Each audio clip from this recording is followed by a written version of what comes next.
भैया क्या हमें इस साल फिर से नोट्स बनाने होंगे या पुराने नोट्स हम लोग यूज कर सकते हैं? और क्या भैया हम लोग न्यू नोट्स बनाने के बजाय हम लोग प्रिंटेड नोट्स यूज कर सकते हैं?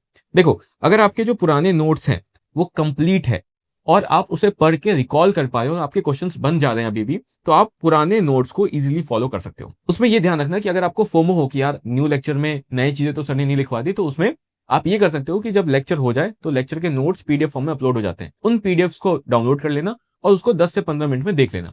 उसमें आपको ये दिख जाए कि अगर कोई भी नई चीज है तो आप उसको अपने पुराने नोट्स में ऐड कर सकते हो। अब अगर आपके जो पुराने नोट्स है वो कंप्लीट नहीं है या फिर आप उसे पढ़ के रिकॉल नहीं कर पा रहे हो, तो आपको इधर न्यू नोट्स बनाने होंगे या फिर आप प्रिंटेड नोट्स की तरफ जा सकते हो। कब क्या चीज की जा सकती है?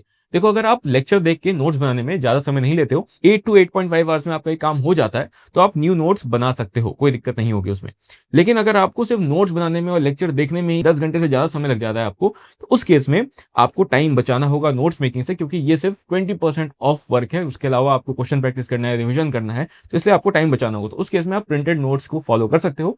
बट ध्यान रहे, बहुत सारी चीजें लेक्चर में लिखाई नहीं जाती है, सिर्फ बोल के निकल जाते हैं टीचर्स। तो उन पॉइंट्स को आपको ऐड कर लेना है अपने इस प्रिंटेड नोट्स में जब भी आप लेक्चर देख रहे होगे तब। और ये ध्यान रखना, जो आप टाइम बचा रहे हो प्रिंटेड नोट्स को यूज करके, उसको आप ज्यादा से ज्यादा क्वेश्चन प्रैक्टिस रिविजन करने में दो, और साथ ही साथ एक प्रॉपर शॉर्ट नोट भी बनाओ। और अगर आप कोई भी ऑनलाइन लेक्चर देख रहे हो तो उसमें कैसे टाइम बचाना है, इसके लिए आप इस वीडियो को देख सकते हो।